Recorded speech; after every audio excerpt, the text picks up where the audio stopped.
on, Breaking Brown family? How is everybody doing today? Please get your libations, get whatever you need. I'm going to try to wrap it up and answer some additional questions and bring up some additional issues from those of you who were here last time.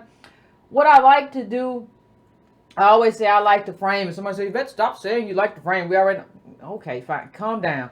But those of you who watch Breaking Brown fam, you already know I like to frame stuff. I like to frame it in specific ways. And I like to answer questions. If people present new information, I like to respond to it. I like to talk about, like, you know, what it means and what it is and if it's right and if it's wrong. So before we get to that, though, let's do a little bit of housekeeping. Please hit that like button if you can. Please also go to subscribetobrown.com if you have not, and add your name to the email list. I don't even really send out unless I'm not going to be around or I'm going to miss a show or something like that. I don't really send out, so you won't have to worry about getting spammed or anything like that. Please hit that bell if you haven't hit that bell. Please hit subscribe if you haven't hit subscribe. You can go to donatebrown.com and donate, or patreon.com/ycarnell and become a Patreon there as well. So these are all things that we can do. As a quick reminder to those, if you are going to be in Louisville on these dates, Wednesday, February the 6th at noon, Antonio and I will be there. So if you are going to be around, if you are going to be in town, please stop by and hug my neck, fam. That's what we do. So if you're going to be around, please stop by. If you're going to be in Louisville in February, on February the 6th, please come through. We're going to have, as always, we have the conversation. So we're going to have the conversation. So if you're going to be around, let's have a conversation. Also, a reminder as we do housekeeping that we are going to be continuing the book club March the 21st. That's a Thursday. 9:30 p.m. Eastern Standard Time. So we'll have the Monday show, the Wednesday show, and we will also have the book club show. So please get started. The reason I gave is this is like I said, the Denmark Vesey book wasn't very long. So it was easy for us to get through that in like 30 days, but everybody has stuff to do. People have families and kids and all kind. We got, go to work. So what I'm saying is, this book is kind of thick. So I want to give everybody to March the 21st. That's on a Thursday to read American Slavery, American Freedom by Edmund S. Morgan. So please, get in there. Start reading. Don't say like you did last time. Some of y'all, Yvette, I didn't know in time. I don't know. I just found out this week. I've been announcing it every week since we started. And it's also in the chat. Bakara Mott's been mentioning it, so you know that the book is coming. So do what you got to do to make sure that you can read the book and see the book and everything like that. So I want to, as we start the show, I'm sure you all have already hit that like button. But as we start the show, and if you have not hit it, please hit it for me. 700 people watching, hit the like button. It costs you nothing. I just want to take a moment at the beginning of this show before I get into everything and get myself all excited about politics and stuff that matters to us. I want to take a moment and kind of talk about what we have already done. And I don't think we take a lot of time around here to do that. I don't think we take a lot of time. I think we're a very humble YouTube group, and we don't take a lot of time to really talk about what we have done and how we have influenced conversations. And so I saw this article, the racial wealth gap could become a test, could become a litmus test. And that is what we are looking at. With black votes in the balance in the Democratic primary, would-be candidates are already developing aggressive policies to target inequality. Now, here's the thing. Whether or not this article actually quotes the Antonio Moore wealth study. Antonio Moore, Sandy Darity, it actually quotes that, right? So what I'm trying to say is that I don't think we realize the extent to which everybody, Antonio Moore, me, everybody in the Breaking Brown family who has been pushing this conversation, this wasn't like, go back and look at your feed. Go back and look, Google has it. You can go into Google Alert. You can go into Google and you can put in specific dates. And you can see if you go back to before 2016 that this wasn't a regular conversation about the racial wealth gap and how we've been left behind and how all of that comes and extends from slavery. I want everybody to take a pat on the back because this is us. This is we have pushed this conversation to the point to where everybody has to have this conversation and write about this conversation, because what people firstly try to do is say, no, it's not real. That's not the truth. They don't know what they're talking about. But then when you come with the data and you keep coming with the data, and when you are relentless with the data, this is what happens. People have to focus on it. Now, I'm not saying the people who are focusing on it are doing it right. I'm not saying that. I'm not saying that these people know exactly what they're doing. I'm not saying that. What I'm saying is that the push to have this has been a groundswell. And that's here. That's right here. And when I'm pointing to here, I'm looking into my computer. I'm looking to the chat. That's here.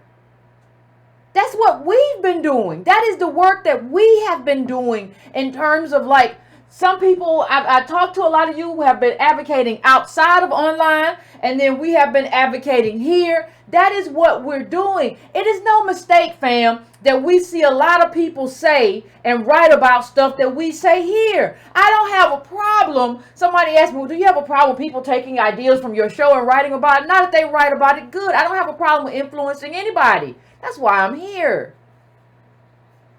So take a pat on the back with that. Like I said, Antonio Moore's study, the one him and Dr. Darity did together, is actually quoted in there. And this is where we are, people, and this is where we're going. We're not stopping here.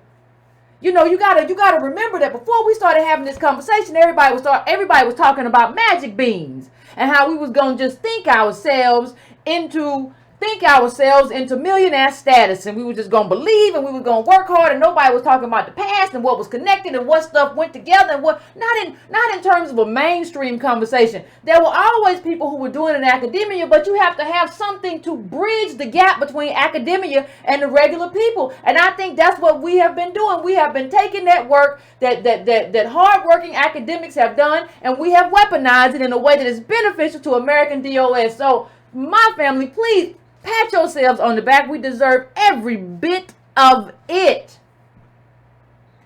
And so, I just wanted to take a moment to do that because that's just the truth.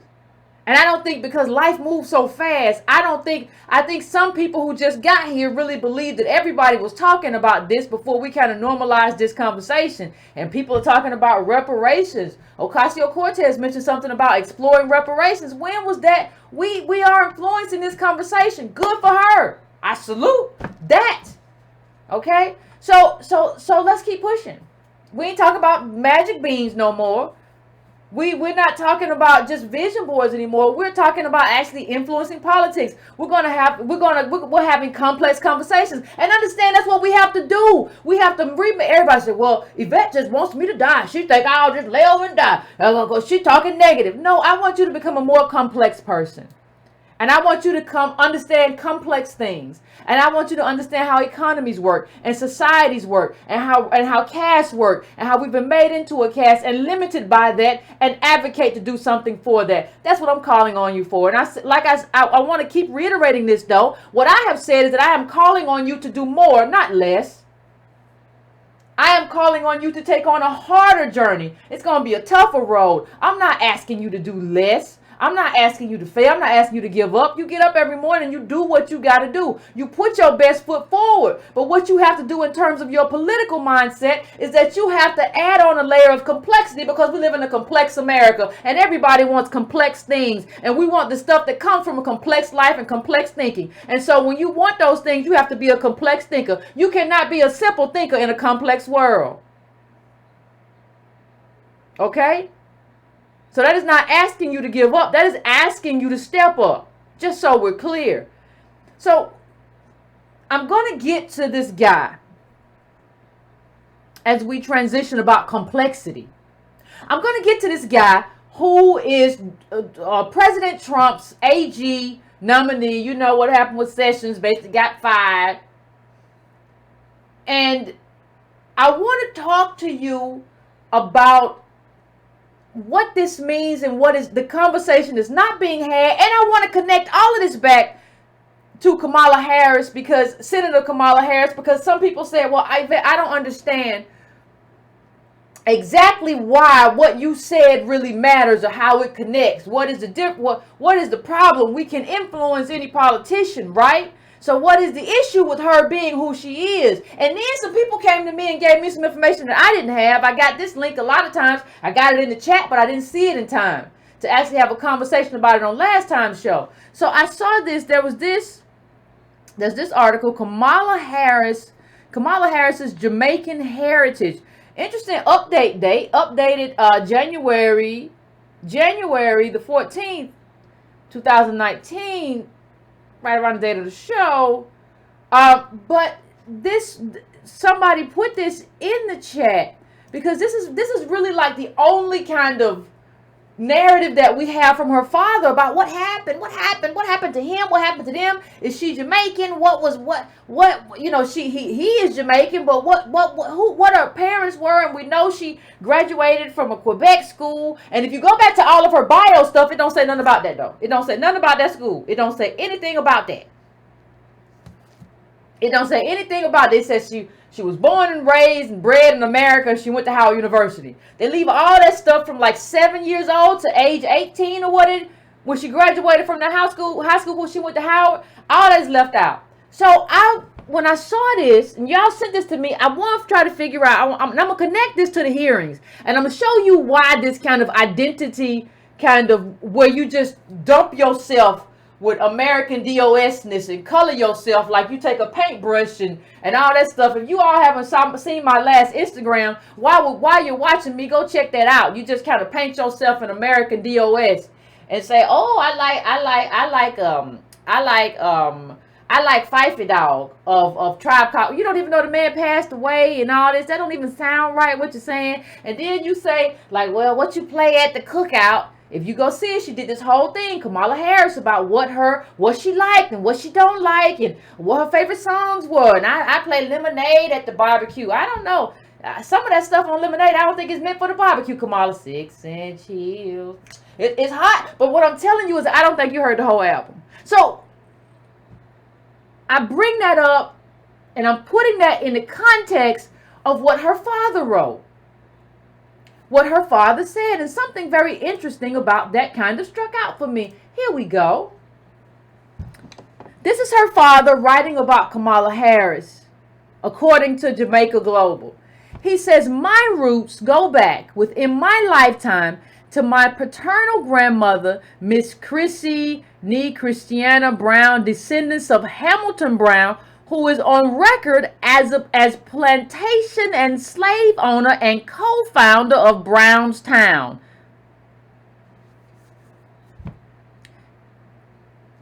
You heard that right. It says slave owner. I ain't stutter. I did not stutter. It said slave owner. Now, let me deal with the criticism first. Some of y'all are gonna say, well, Yvette, we had black slave owners here. Remember we talked about Denmark Vesey and the mulattoes who owned slaves over there. So we've had that same thing here. How many of y'all can trace y'all's lines back though and trace your money back to some slave owning mulatto in your line? How many of you can trace your white line back to a slave owner and then trace some wealth back to that line? I'm looking at the chat. How many of you can speak kind of proudly about having the slave owners in your line? See, one of the things we love to talk about is other countries, and we don't even understand the makeup and the framework of this other country. We don't understand that some countries had really strong kind of mulatto or black elite sex, whereas we had a little blip on the radar screen, a few little mulattoes here, then affirmative action, then after affirmative action, we back to right here. Okay, this is what we back to. We see this all the time. I'm gonna share this until it's burned into your psyche. Bottom 50% of black households worth less than $1. You don't have a class. You don't have a when that is your data for your group. There is no class structure where you have like. It would be different if we had this class structure where like, well, Yvette, we got a bunch of mulattoes at the top who own 20% of the wealth. And then we have us, and when we have, we're the bottom 30 or whatever, and then the white people at the very top. That would be a different scenario. Understand what this man is saying. You remember that article that we put up, the Nigerian. You remember my Nigerian grandfather, great-grandfather, the slave trader. He was proud that his granddaddy sold slaves too. He was like, hey, somebody had to sell them Negroes out of here. It took a lot of heart to be a slave trader. These people aren't taking any kind of, he didn't have to even mention that in the article. Why say that? Well, my people could be, I will make sure, I'm going to drill this down. My roots go back within my lifetime to my paternal grandmother, Miss Chrissy. Near Christiana Brown, descendants of Hamilton Brown, who is on record as plantation and slave owner and founder of Brownstown. He didn't have to even say that. He didn't have to even put that on the books. But it just sounds to me like there is the same way that the Nigerian who wrote the article in the New Yorker about her slave trading great grandfather, everybody, there's a sort of pride, like that's just how the world works. So, and somebody said this to me, but you see it, this picture of Kamala Harris and her sister and dad was in the was in the article. And what you see is sort of the best way to describe it is like Jamaican boule. We have that here. We're going to talk about that too. We're going to talk about our own in just a second. But what you see here,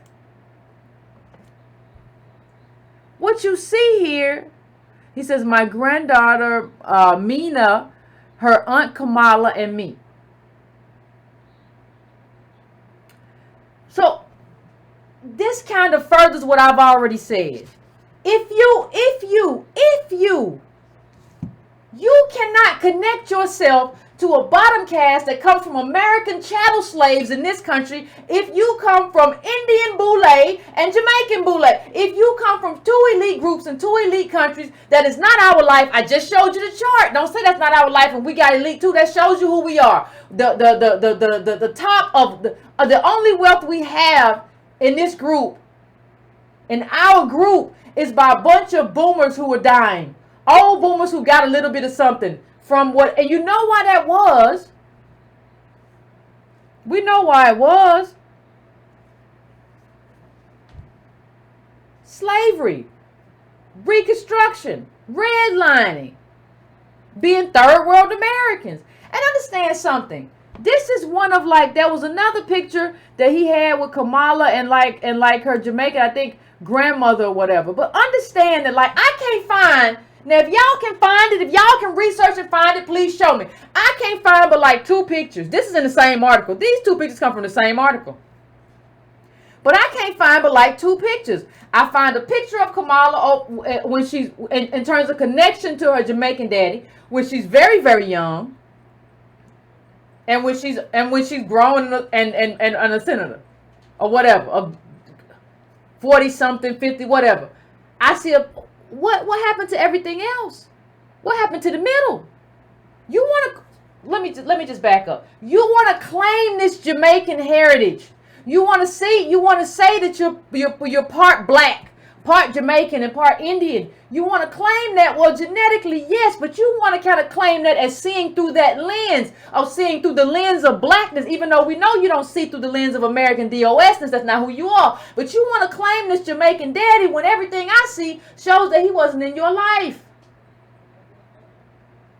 Now, some people in the chat got confused. I'm not talking about whose fault it was. Some of y'all are crazy. I don't care. That's not my business. I don't know her. Her mama, may she rest in peace. I did not know these people, or the daddy. I don't know these people. That's not the consequence. Those of you trying to say, well, see, these black daddies just don't never be around. What you mean, these black daddies? So you say the Kenyan is the same as the Jamaican is the same as the American DOS man? Like, what are you talking about? Just gibberish. Stop with the gibberish, please, in my comments with the gibberish. I'm not talking about that. I'm talking about this quote right here. I'm talking about this quote teed me off that you and her, you were not in her life. And this is from the same article. This is him, Kamala Harris's dad, talking about her and his kids. This early phase of interaction with my children came to an abrupt halt in 1972 when, after a hard-fought custody battle in the family court of Oakland, California, the context of the relationship was placed within arbitrary limits imposed by a court-ordered divorce settlement based on the false assumption by the state of California that fathers cannot handle parenting, especially in the case of this father, a Negro from the islands, was the Yankee stereotype who might just end up eating his children for breakfast. Nevertheless, I persisted, never giving up on love for my children or reneging on my responsibilities as their father. Come on.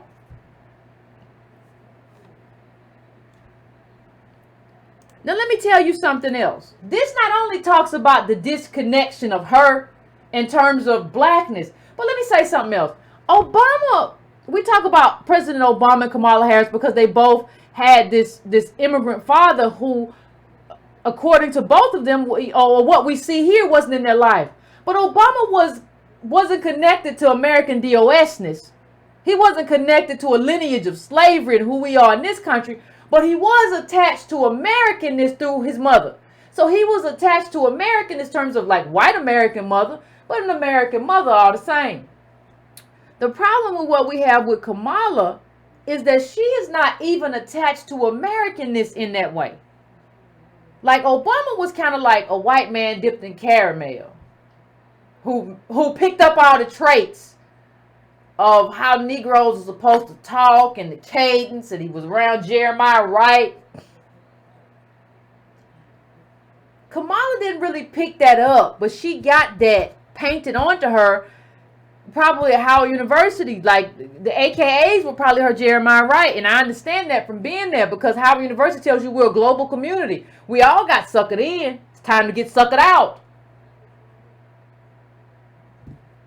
Howard University tells you we're all the same, and I understand why. Howard University has to get that global money because, you know, we got our own problems. Corruption, coming from slaves, everything else. So I kind of understand, but we got to come outside of there.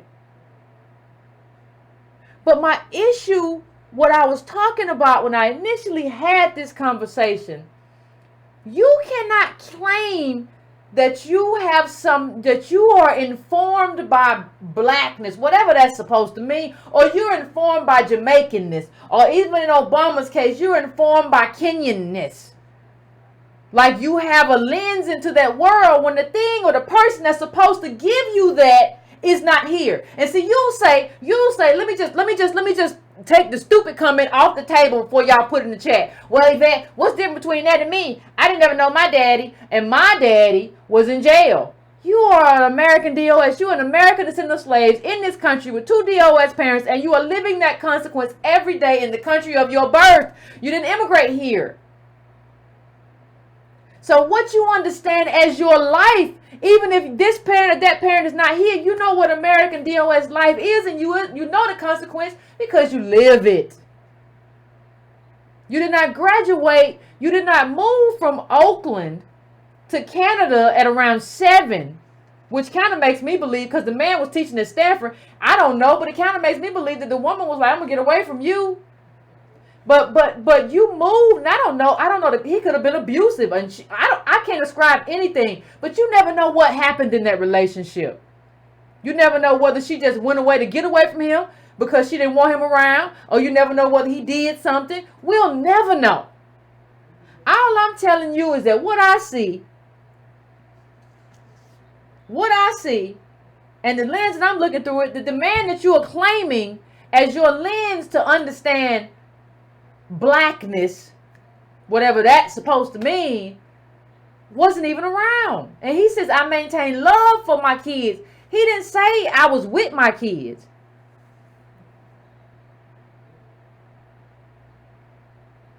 So what she's doing, because she's not, like, she's an immigrant. Like, I mean, in terms of the fact that her parents are immigrants, and then she spent like formative years in Quebec. Okay. You're trying to use us to make you American in the same way that Obama used us to paint the Hussein out of his middle name. And we don't understand that us being American, the value of that, we're supposed to be able to use our own political capital for our own political issues. We're not supposed to give our political capital to Kamala Harris so she can use that political capital to benefit immigrants. That's not what our political capital is for. And the reason that these people use it like Kamala is because there is no political capital to be an Indian American. And that's who you were raised by, your mama. There's no political capital to that. But you got to go build that, Kamala. Go fix yourself, child. Go fix yourself. That's not up to me. You got to go build your own movement where there's something, an Indian American to, you know, and you can build up, do something, and everybody can say this Indian American did this and was a part of this movement. And so, you know, we view Indian Americans in terms of social justice as something, you know, humongous in this country in terms of what you have done. But right now, Kamala, you ain't done nothing. You ain't done nothing.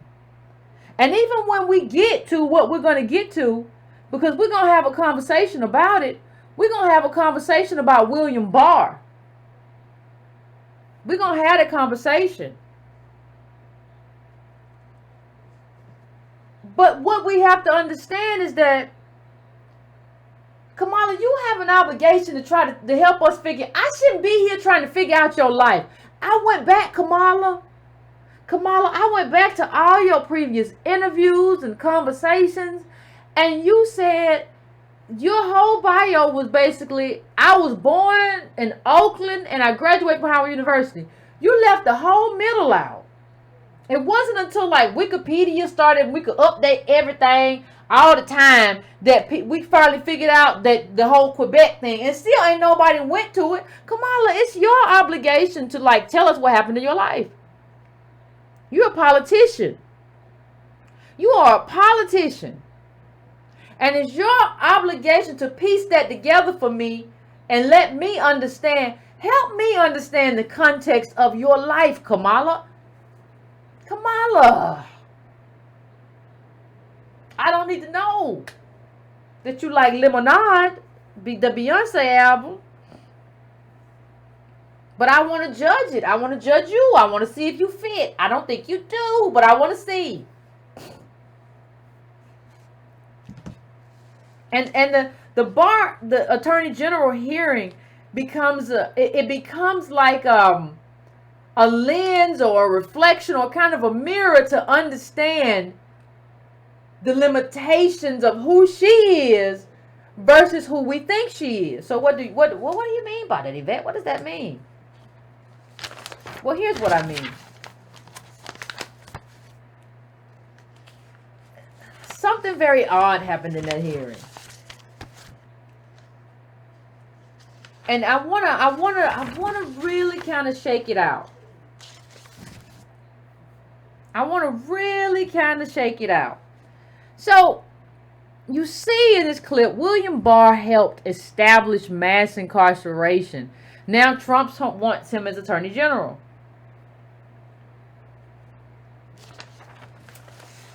And one of the things, if you have the opportunity to, one of the things that you can do in your life in your life, if you get a chance, even when you come home from work or whatever, record these hearings and just kind of skip through them. You ain't got to watch the whole thing. The whole thing lasts 8. I watched most of it.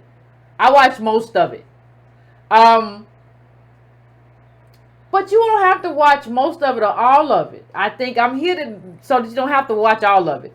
But I was watching it, and it was very interesting to me on a lot of levels. So I'm watching it. Part of what I watch for, I want to see who asks what question and who gets credit for asking what question. So let me put this up. This is one of the questions that Kamala Harris got so much attention for asking and answering. Oh, and she told him, girl, you better get it. You better do it. Says, Senator Kamala Harris, have you recently or ever visited a port of entry? William Barr, not recently. When was the last time? That's what Harris asked him. Barr, well, when I was Attorney General. He was Attorney General under George H.W. Bush. Harris, so a couple of decades ago, I'd urge you to visit again. 2 snaps in a circle.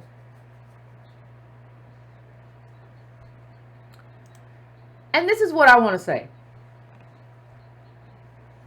You're making your bones by now there was a case. Now Cory Booker did, to his credit, Senator Cory Booker asked about the racial wealth gap. Because he's tried to make that his sort of claim to fame. But what I'm saying is that, see, you want to talk about lemonade, but then when you show up here, understand something. The man who wrote the book, let me just put this back up. This is the man who wrote the book on mass incarceration. I want to put up a couple quotes just so we understand who this man was and who this man is. We have to understand who this guy is. Now we're just gonna put up a little bit about Barr, because the thing is, we should have been this should have been the news. In Black America, this should have been all we talking about. You mean the man who wrote the book on mass incarceration and said we need more people incarcerated? You mean that's the man who Trump is nominating? That should have been our whole conversation. But you got scattered people like Kamala off here talking about ports. Kamala, I'm an American citizen. My people are citizens. And this is the man who was like, yeah, we gotta lock people up. We gotta put more people in the jail. And he said violent criminals, but we all know that's not how it ended up. And he said build more jails. But we all know when you build more jails, you gotta fill them jails, right? But see, you gotta have a concerted effort. We already, the United States Senate is an elite place. I've worked there. And it's a very elite place.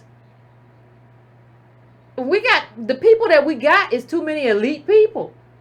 But we're going to get to that. But let's just go through a little bit about Barr so we just have an understanding. Can we get an understanding? As Deputy Attorney General from 1990 to 1991, and Attorney General from 1991 to 1993, Barr pushed and helped implement more punitive criminal justice policies, including a 1990 crime law that, among other things, escalated the war on drugs. That's not surprising, because we know George Bush planted drugs outside the White House, got a little baggie out there and got a little boy. But we talked about that during the George. If you didn't see the George Bush episode, go back and take a look at it. In 1992, Barr signed off on a report by the Department of Justice titled "The Case for More Incarceration." Listen to this. The case for more incarceration. There is never an occasion. The case for more incarceration. In a letter of support, Barr argued that there is no better way to reduce crime than to identify, target, and incapacitate those hardened criminals who commit staggering numbers of violent crimes whenever they are on the streets. He also called on the country to build more jails and prisons. And this says what I just said. Although he specified violent criminals, the federal system, unlike the much larger state system, locks up more drug offenders.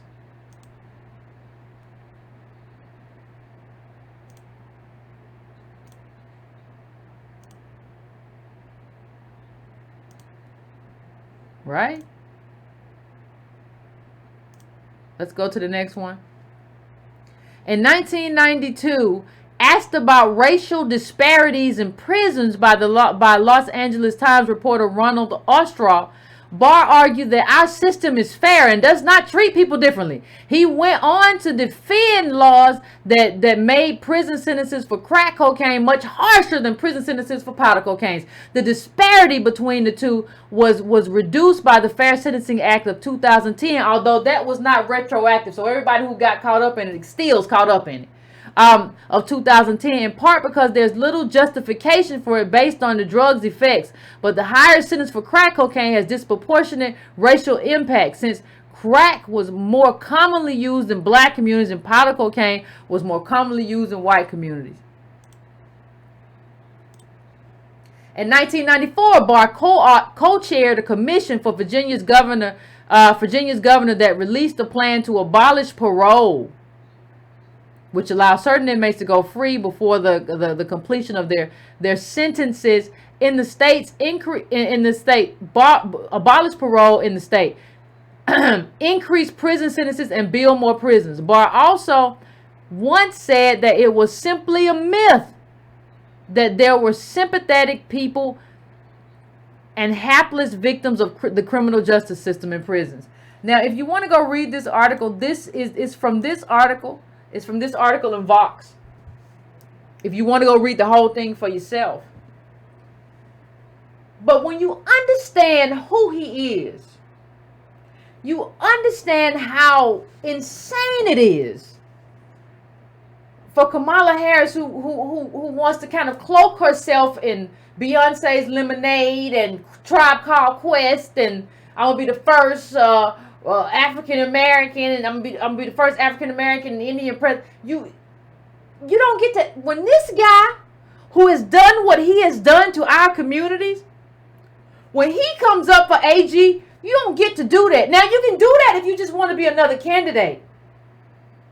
But if you want to claim and you want to cloak yourself and make yourself American, Miss Quebec, and Miss Indian American, who never really had a relationship like that with her father, and if you want to explain it, you can come to me and explain it. You cannot do that. You cannot do those things simultaneously. I need for there to be a coordinated attack on this issue, because we're Americans. You over there fighting about ports of entry for people who are not Americans in this country.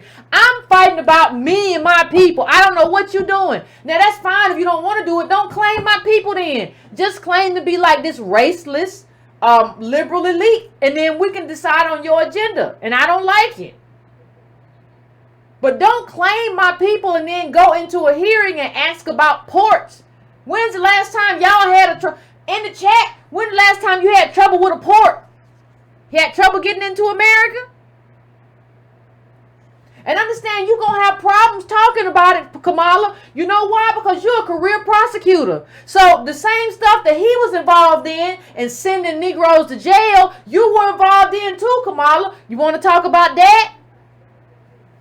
I don't want a prosecutor as the person who's going to bear my flag. You don't get to run with my flag. You don't get to run off with my flag, and you're a career prosecutor. How many people did you displace over there in San Francisco and everything where you are? How good a friend to American Black DOS were you, Kamala? We got to ask these questions. Kamala, you don't get to have political friends. You get to have political people who you vote for, because politics is an exchange. They have to have an agenda. And the exchange is your advocacy, your vote, or your political financial contribution. And that's your exchange. And they're supposed to give you something back. I'm not going to like you. I know it's not about what this whole stupid stuff we got going on. Well, a lot of people like to vote for who they have to have a beer with. Well, I don't even want to have a beer with Kamala. But even if I did, it don't matter. That means that's a person that might be my friend. I don't want a lot of my people to be my friends and be my politicians. Y'all different things. You're a career prosecutor. The last thing Negroes need is another prosecutor. What you doing here, Kamala? Why are you here? What are you doing? What are you up to? Asking about ports. Now I want to say something else. Because Cory Booker, asked about, Senator Cory Booker asked about, he kind of played footsie about, incarceration and, well, what are you going to do? And how do you feel now? But let me just say something about our own little boule. Because it's not just Kamala, and this is not just an immigrant conversation. This is about an identity. This is an identity conversation. And identity is causing a lot of problems. I don't think Kamala even understands us. Right? In terms of, when I say understand, I mean on this level. The bottom 50% of black households worth less than $1. If you want to understand us, you need to understand us on this level. This all extends from slavery. This all extends from redlining. This all extends from Reconstruction. This all extends from when the KKK could come in and take what you had and there were no repercussions. But I don't think you can understand us either, Mr. Booker. Now, you came from parents, you had one parent who was an IBM executive and something else. Now, I'm not saying there's anything wrong with his parents being executives. Or this is about proportionality, though. What we have is that people whose parents did really well doing affirmative action, or the people themselves, are a disproportionate number of those who represent us and our issues, right? So what they end up doing is like patronage. They end up making a deal with the devil. Well, I'm gonna give you something, but I want to be all right, and because you can't be the same politician who, in an article in a New York magazine, was talking about how you just ask everybody for a hug. Well, I just want a hug. I just need to go read that "Can I Get a Hug" article. Go read that stuff. This little weird man, I always talk about a hug. You are not the right person to have this mass incarceration argument. I'm not even saying you shouldn't be a black politician. I'm saying your group, you boomer people and boomer hooked people, are disproportionately representing black America. Most black America is in that chart that I showed you. That's the bottom 50, worth less than $1. We don't see us represented in that chart. We don't see us represented in the House or the Senate. We see everybody else.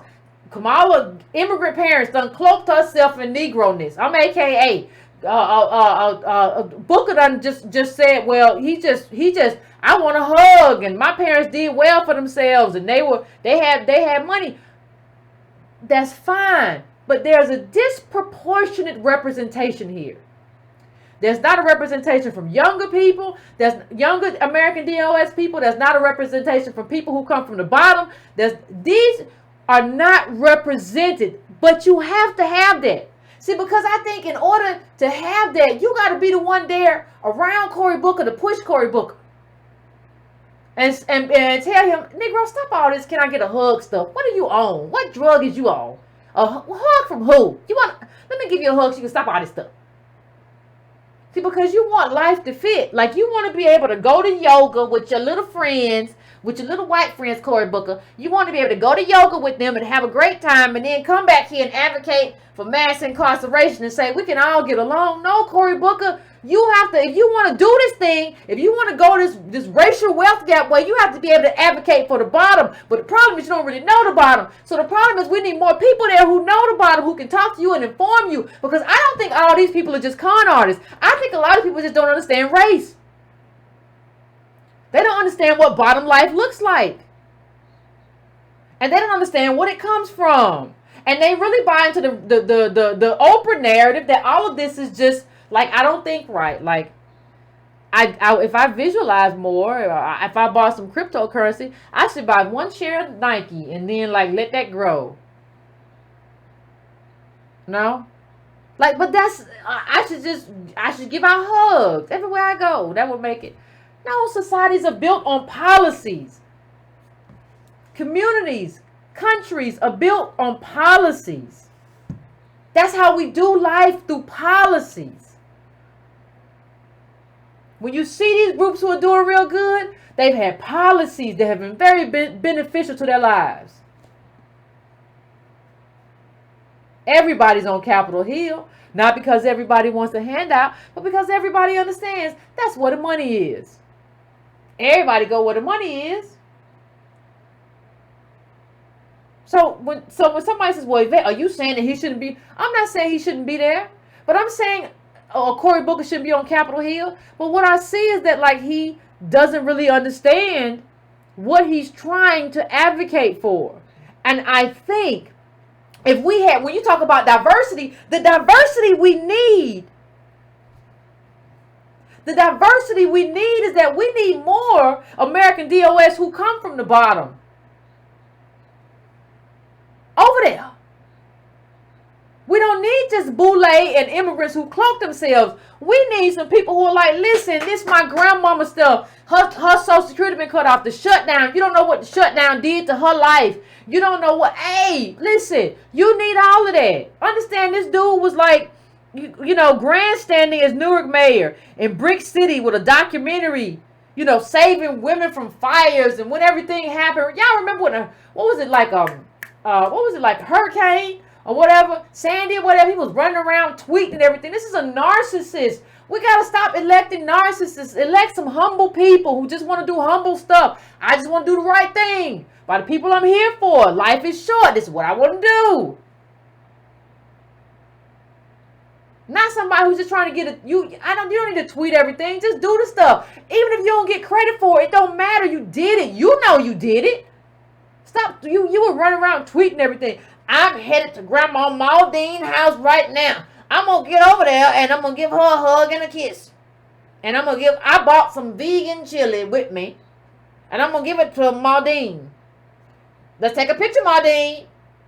Man, come on. What is everybody on? Obviously, everybody's on narcissism. But let me just get to the next point. You know, it's hard to believe in the worst of America if you haven't lived the worst of America. You know, I don't say a lot of good stuff about myself, but like I can put myself in positions. I had two parents, I had two working class parents, but I would never try to put myself in the position of somebody. I can think though and think about what that would be like, and I try to do that. But I would never try to speak for somebody who grew up in the ghetto with like a mother who was on crack.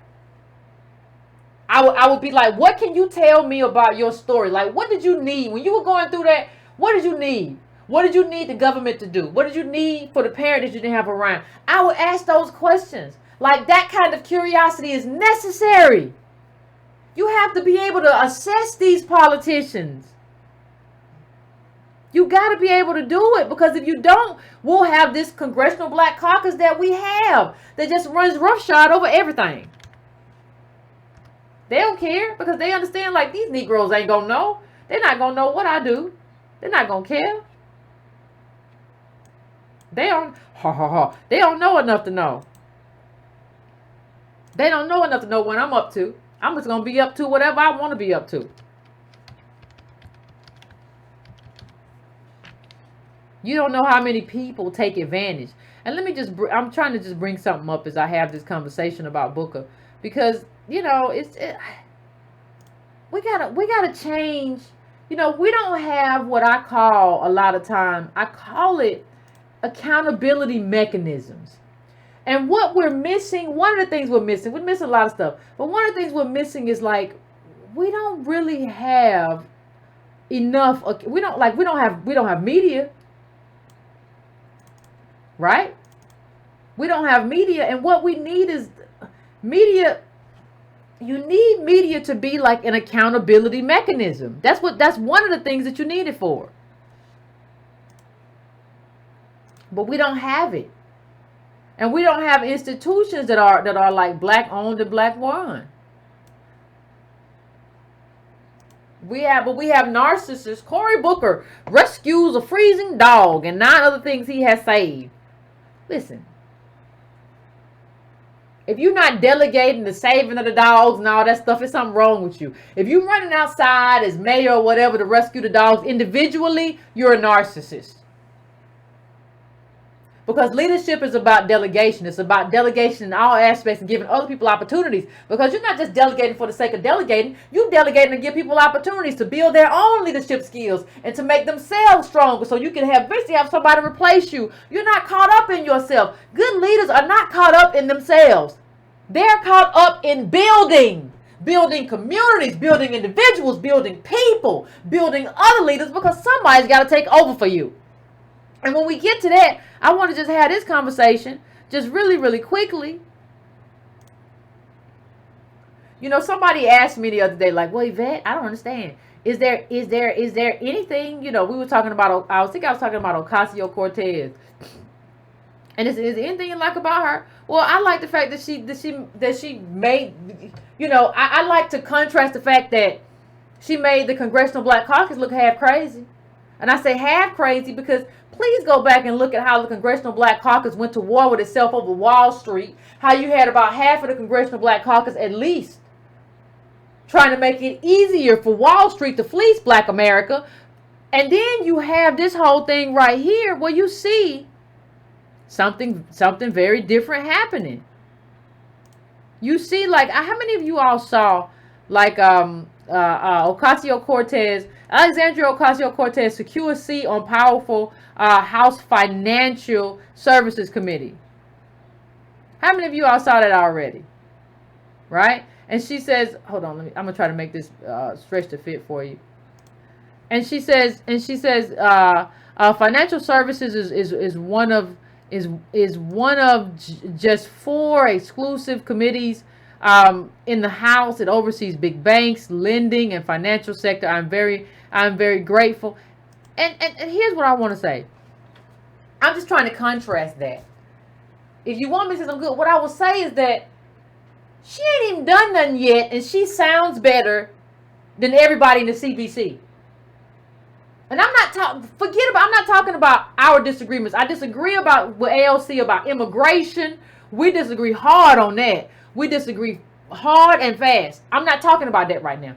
I'm just talking about cracking down on banks that have done all kind of subprime garbage to us. How come we don't have in the CBC a bunch of people saying that they go collectively as a group crack down on banks? Instead, we saw this garbage.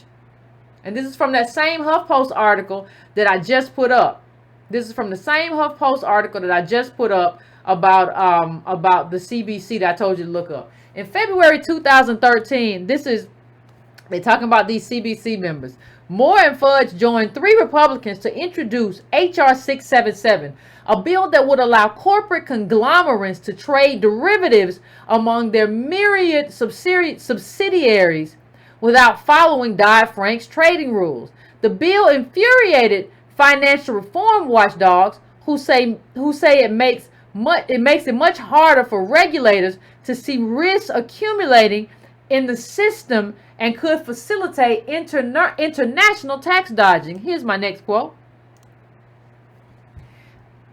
In June, 28 CBC members sent a letter to the Department of Labor urging it to reconsider a rule requiring retirement account managers and investment advisors to act in their clients' best interests. What is known in finance as fiduciary duty. Fudge told us she was worried the rule would limit minority access to financial advice. But the letter was actually written by Robert Lewis, a lobbyist at the Financial Services Institute who forgot to scrub his metadata from the document before circulating it around the Hill. Now take a minute to sip all of this, to just soak that in. And if you want to go look at this article is from 2014, how the Congressional Black Caucus went to war with itself. How do we have, understand, we're a bottom caste. How is it that the person who is taking on big banks, now to the credit, Maxine Waters and some others in that article were actually going to war with the banks as well, but that also meant them going to war with their caucus. Because you had Negroes like Alcee Hastings in Florida. If y'all got that Negro, kick him out immediately. Who in here for the dollar bill and all that stuff. Listen, what I'm saying is this. How do you have this new person who ain't even done nothing yet, who making half of y'all look like clowns? Y'all ain't even talking right, much less doing the right thing for your constituents. And since we don't have accountability mechanisms, everything just gets to be everything. And everyone gets to be everyone. And this is garbage, people. And let me tell you what you will not tell me. As we close out the beginning of the Breaking Brown segment, what you will not tell me is that, well, Yvette, Cory Booker and Kamala Harris did some anti-lynching. And you should just be grateful. That's some real racial stuff they did. And it's an anti-lynching bill. It's 2018. Yvette, what are you saying that people don't get lynched no more? This is what I'm saying. I'll tell you exactly what I'm saying because I ain't scared of you. What I'm saying is this. The whole point of lynching before and after Reconstruction was to keep American DOS black people in their place. The whole point was so we couldn't build wealth, we couldn't vote, we couldn't have no power, we couldn't really be citizens. That was the point of lynching. That has been successful. The whole point of lynching to make us third world citizens in the country that we built, that has been successful. Bravo, white supremacy. You did it. You made us a bottom caste with no money and limited opportunities. You don't come now in 19, I forget what year it is. 2019 now we in. You don't come here in 2019 and say you passing an anti-lynching bill. That's not what we need no more, dodo birds. We need now a bill for reparations to repay us back for not having an anti-lynching bill back then. We need reparations now to pay us back for not having government protection back then. We need reparations right now to pay us back for being robbed and not having anything to protect us from white mobs back then.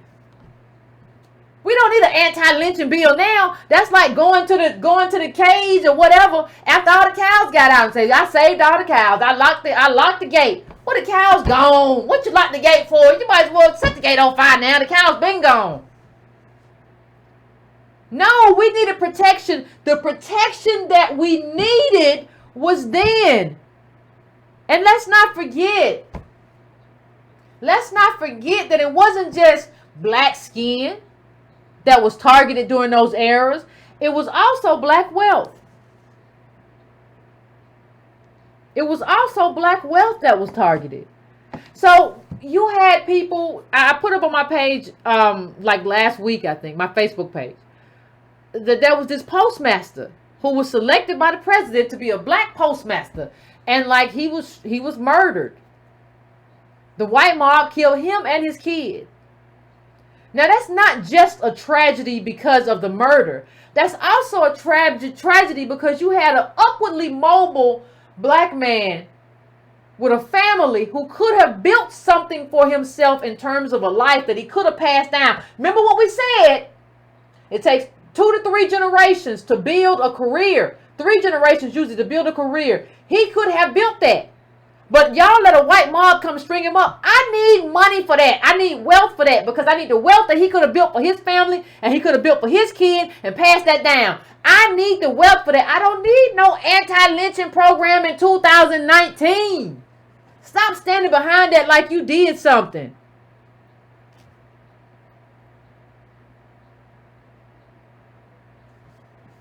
And I don't even know. Everything's in that bill from gender identity to all kind of stuff. I don't know who it's going to protect. I don't know what it's going to do. Can't nothing just be for American DOS no more. You got to put everything in there. You got to throw the whole bucket in. And this group, and this group, and this group, and this group. This group wasn't doing it. That's not what happened, though. That's not why they strung up that black man who was the postmaster or whatever he was. They targeted not just American DOS people. They targeted black wealth as well. Go read the book 1919, The Year of Racial Violence. I put it up before when we had these conversations. But it's a good context for the black men who are coming back from World War I and they have families and their black wives and their black sons and daughters who are going through things. You know, and who are being harassed and all this stuff is happening to all of them. And they say basically like, listen, I'm not going to protect I'm not going to go overseas and protect another country. I can't protect my own family. And so you have all of these scenes where like black men are protecting like them and their own families against white terrorists. That's the only way you can describe them, white supremacist terrorists. And we have to get paid back for all of that. We have to get paid, because you have to understand something. When people talk about well, these people who dealt drugs and went to jail, understand something.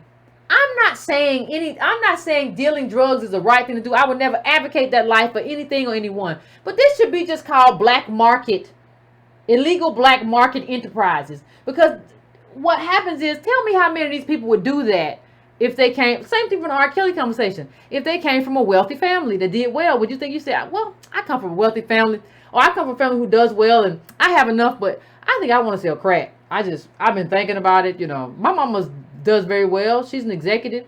My daddy, he's a scientist or whatever, but I think I'm gonna sell some crack. Like, no, that comes out of like, this is the avenue. I have the avenue in my community that I go. That's what it comes from.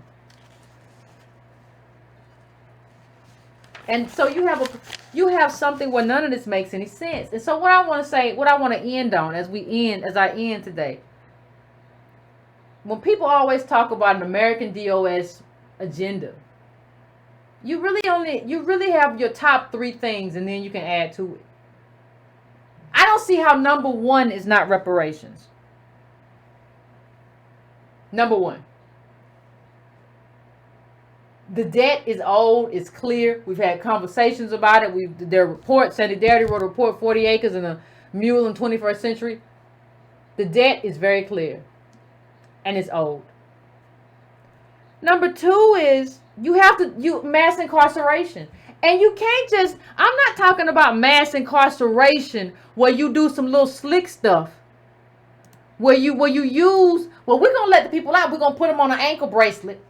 That's gonna make more money for white capital and it's gonna impoverish you. No. Not only do I not want that, this is what I do want. You gotta do some reentry programs. You just can't take this person into prison where we know that prison is in a lot of these prisons is torture. You can't just put this person and then you throw them back into my house or my neighbor's house and they rob me. No, I need a reentry program and I need some therapy.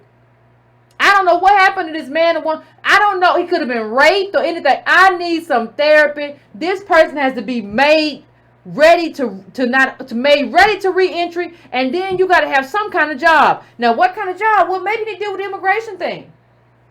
That's number 3 for me. You have to do immigration reform in a way that is beneficial to American DOS. Somebody still has to explain to me, in a country with increased mechanization, with a dwindling number of jobs, while we need to have more immigrants. If anything, the jobs that are available are jobs that we should be trained for and, for lack of a better word, retrofitted for. I don't care what you have to put with us. I don't care if we didn't do the right schools. You got to put tutors in there. You got to do what you got to do, because we got to be American. And it's your job, since you made us not American. It's your job to make us American, America. So you got to do immigration too. And you got to do a jobs bill that you got to do a jobs and infrastructure bill. A jobs bill that includes the immigration piece a little bit. But you also got to do You also got to do a infrastructure bill. We got hookworm in Alabama. And I saw Sewell have been dealing with that and trying to move since we've been talking about it. We got hookworm all around the black belt. We got poison water. It's not just Flint. We got, what is it, Dartmouth? What is it? I can't remember. Denmark. We got poison water. It was putting a chemical in the water. I need an infrastructure program too, to clean up all of my communities. I need that. I need a job. I don't see reparations, mass incarceration, immigration reform that includes ADOS training, and a jobs bill. Those are our top 4. Now we can have a conversation about it. And I'm sure some stuff is specific to your community. But that's where we are right now. This is what it is. So we're going to go to break as usual, fam. We're going to go to break as usual. When I come back, we'll have a conversation.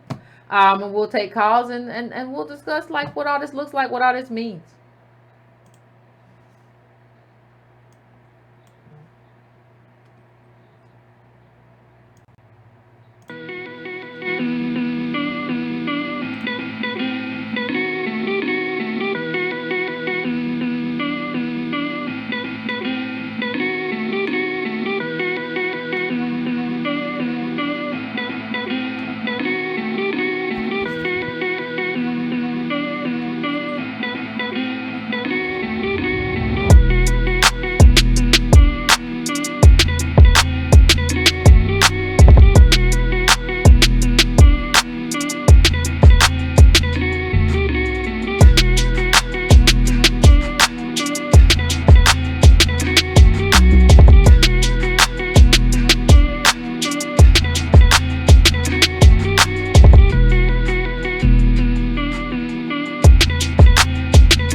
going on, Breaking Brown fam? We are back and going to the phones, fam. Hope you enjoyed the break. I am going to 757-757. What's going on? What's up, Yvette Carnell? What's going on, Otis? Look, you wouldn't let me put the flamethrower on in the first round. You covered a lot of what's going on with Kamala, so I'm just going to skip to the good part. I know you're being successful in advancing the cause when I get inboxes from Howard alumni telling me how ignorant and old I am because I'm just damning another sister because I'm an angry old man. Our people are so caught up in optics that they have no clue what's going on in politics. No, they don't know. Mm-mm. True. Are you there? Yeah, I'm here. You're right. Okay. Part of what I was going to say to you is I'm glad that you're on this early, but we're going to have to include a few other people too. Uh-oh. You brought up the CBC. Mm-hmm. I said it to you and a couple of other times I called in. The CBC has been producing black-faced people just like the white-faced people. Mm. There's a gentleman by the name of Paul Brathwaite, Brathwaite. He used to be the head man for the CBC. He was the executive director. When he left his job, he went straight to a lobbying firm owned by the Podesta Group. His nickname in D.C. now is Mr. Connection. Oh, wow. So when you wonder why our black politicians aren't doing anything, they're not doing anything for us, but they're creating wealth all over this country, and I wonder who it's for. He's a K Street man, the K Street go-to man. Is that right? So we got to start holding people accountable. I'm glad you're doing it on Kamala. I want to say something else, too. Uh-huh. We got to get old Uncle Joe, too, because Uncle Joe was involved in the same stuff that Barr was involved with. The interesting thing about this guy, Barr, his first notoriety was he was instrumental in getting pardons for Casper Weinberg and them during the Iran-Contra scam. Ain't that something? That was why he was put in. Yes, so I just want to let people know that connection, and the Breaking Brown family is going to have to get strong and stop just liking some of these posts and start sharing them, because once we bring down Kamala and they understand the weight of advocacy against these pretenders, it adds credence to us being able to shake down the rest of them. If you want to wear black Otis? And not live black, pardon me? They say who is Uncle Joe? I know who you're talking about, but who is Uncle Joe? Uncle Joe Biden. Joe Biden is another one who was instrumental in helping get that legislation pushed through for the jails. And also when you were talking about the finance part, the interesting thing on the financing is you understand that was hurting black families. Our interesting thing, too, is, since you bring up some money, Kamala Harris refused to prosecute Steve Mnuchin's group that owned One West Bank, but he foreclosed on thousands of people. He is known as the foreclosure king. He's now Treasury Secretary. But she had the pivotal case in California where she could have prosecuted him, and she went against the wishes of all of her career lawyers, and then pretended that she had no idea why he wasn't prosecuted. California had the strongest case of all the attorneys general that came together and wanted to prosecute people on Wall Street. Now, the interesting thing about it, you know the connections now, because Hillary Clinton and Barack Obama were instrumental in stopping that lawsuit, and at the time, the attorney general was Holder. So we're going to be catching it through the rest of this primary, but we need to knock them all out of the box. All of them must go. Yeah, let them know. I've been telling people, if all they want to do is wear black and not live black, we need to black boot their butts out of there. People are doing what you're doing. I tell you, they only shoot for the people on the top of the mountain, and you're going to get some volleys thrown your way. It's all good. I can duck. Keep doing what you're doing. All right, appreciate it, Otis. I appreciate it. Oh, if you want to wear black, but you don't want to live black, Otis said. If you want to wear black, if you want to try us on just for the election. No, that's not what we're doing. We're not doing the try on. You're not trying us on for the election. You're not going to wear us. That's what you think this was. You thought this was 2008? No, we're not there no more. All right, I'm going to 818-818. What's your name? Where you calling from? What's on your mind? Hi, Yvette. Hey. This is Tara in Los Angeles. What's going on, Tara? I've been trying to get through for months. I'm so excited. I just sent you. Sorry, I've been sending you emails for weeks from blackflag.org, and we're trying to. Huh? I didn't say anything. I'm trying. Oh, okay, sorry. I've been trying to send you emails, trying to get you out here on the panels. In LA, we need to hear what you have to say in regards to DOS and the illegal immigration thing that's going on out here. Okay. That's one. Let's see. And in response to Otis, Kamala Harris not only refused to prosecute Mnuchin, she voted to confirm him. So we need to call her out on that when she decides to run. Yes, she did. Yes, she did. And also, I got everything you were saying about building a black agenda. Now, what do you think is necessary? You and Tone have been doing a great job in mobilizing us. And so now we are ready for action. What do you think that we need to do next to actually come together, push this agenda? Can we get a discussion forum on your website so we can do more organizing, so we can do more of a campaign? I keep doing the website and I keep changing stuff. But I think I'm just gonna make one last change and put it up. So I think that forum will be there within the next month or so, because I keep like, no, that ain't right. No, that ain't right. I'm persnickety. I think I'm persnickety sometimes. But yeah, I think that will be there. And before, I'm not gonna put this out there because I haven't had the final conversations. But at some point there will be. I don't know when it's gonna be. Like I said, but at some point I think at some point there will be a Breaking Brown conference, right? And so I think that will be an opportunity for us, not only to just, because I don't want to just do a general agenda. I also want to try to break down as best I can agendas that are regional, right? Because an LA agenda for American DOS is not the same thing as an Atlanta agenda. It's not the same thing as a Detroit or Chicago. It's not the same thing. So there are a lot. Now the top 4 or 5 things are going to be the same, right? But there are going to be different things that are regional. Like immigration is a much bigger issue in LA, than it might be in Alabama or whatever. So I want to give people an opportunity to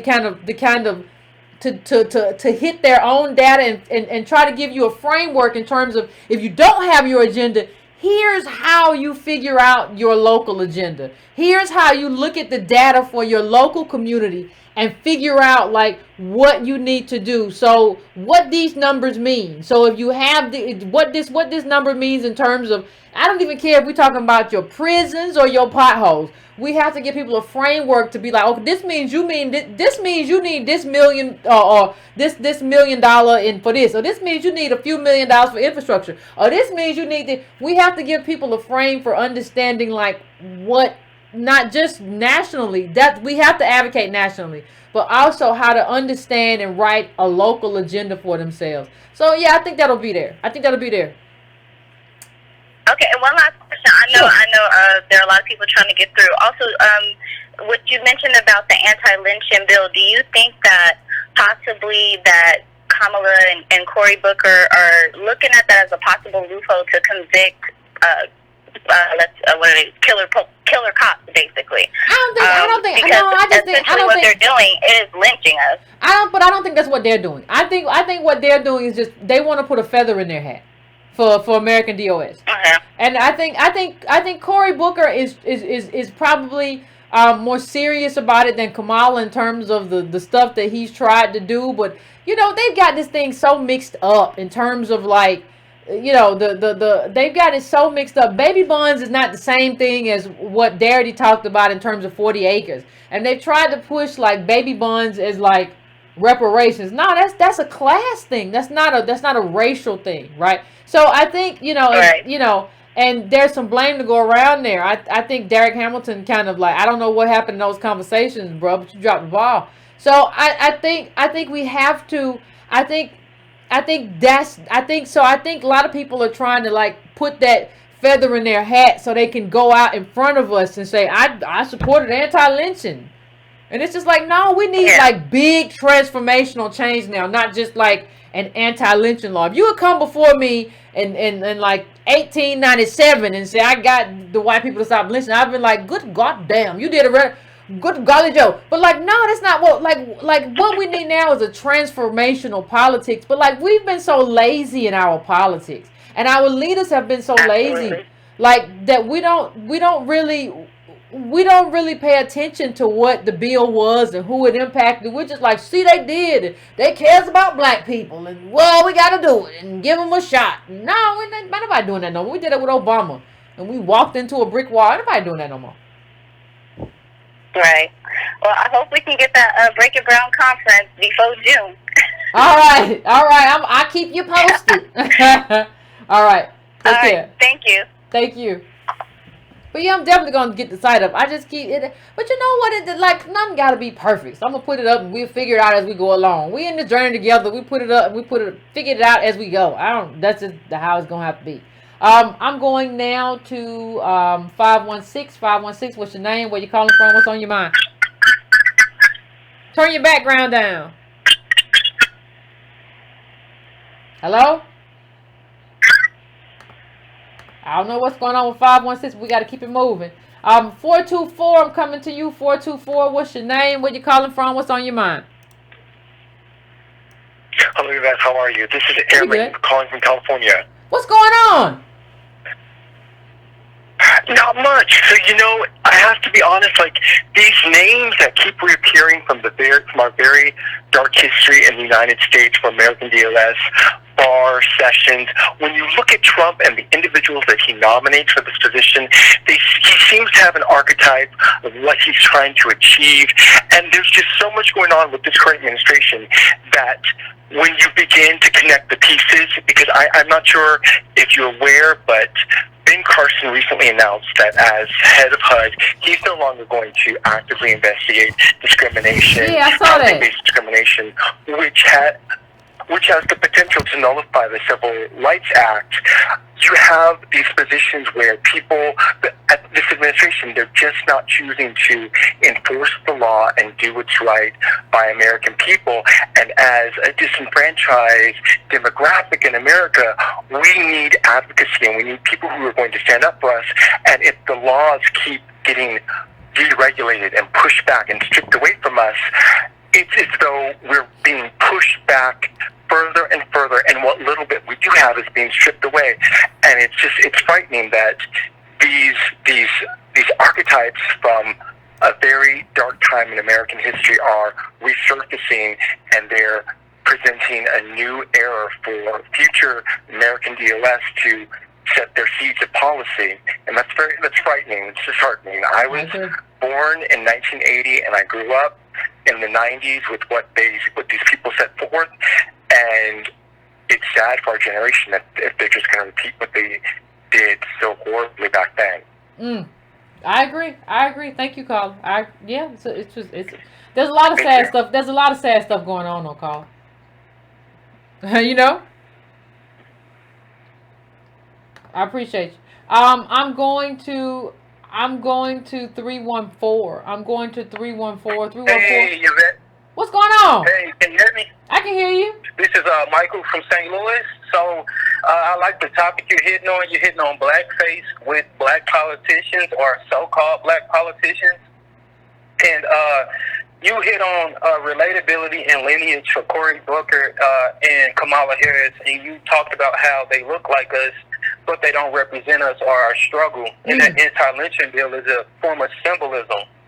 And that basically Kamala Harris is going to get in office if she gets in there and then push for gender issues and also immigrant issues. And I want to talk about a particular example that I can cite from my own experiences in corporate America. Okay. So you know how you have org charts and you have this diversity and inclusion initiative, and then you'll have diversity can be with women, it can be with language groups, it can be with age.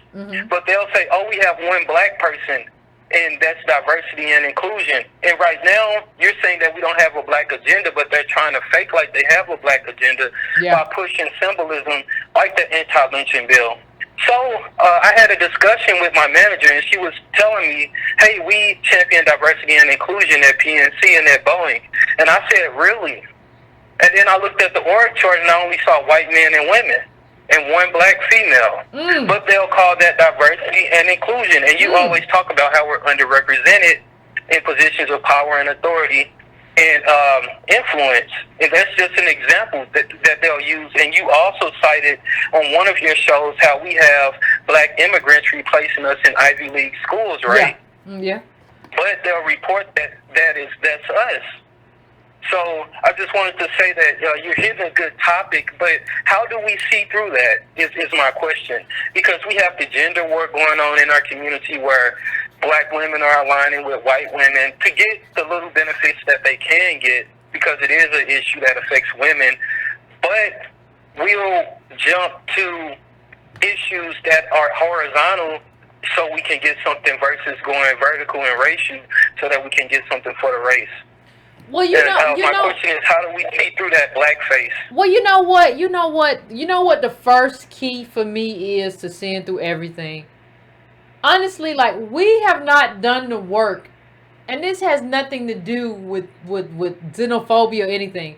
But every group defines themselves. Like, we have defined ourselves. Like, I had somebody during the last episode, in the chat during the end of the last episode, who was like, well, Kamala has more black blood than Yvette. And I was just like, kind of like, what does that mean? Like, we have allowed ourselves to be defined by melanin as opposed to lineage. So if you're looking for somebody darker than Yvette or any other light-skinned American DOS person, you can find that person in India, Peru, Iran, Pakistan, Eritrea, South Africa. Like, if that is your barometer, like if your barometer is who is darker skinned than lighter skinned black, or who is the darkest, then you're always going to pick people outside of your tribe. So the thing for me is, like, there has not been any kind of self-definition. The first step towards any of what we're trying to do is to have some kind of self-definition.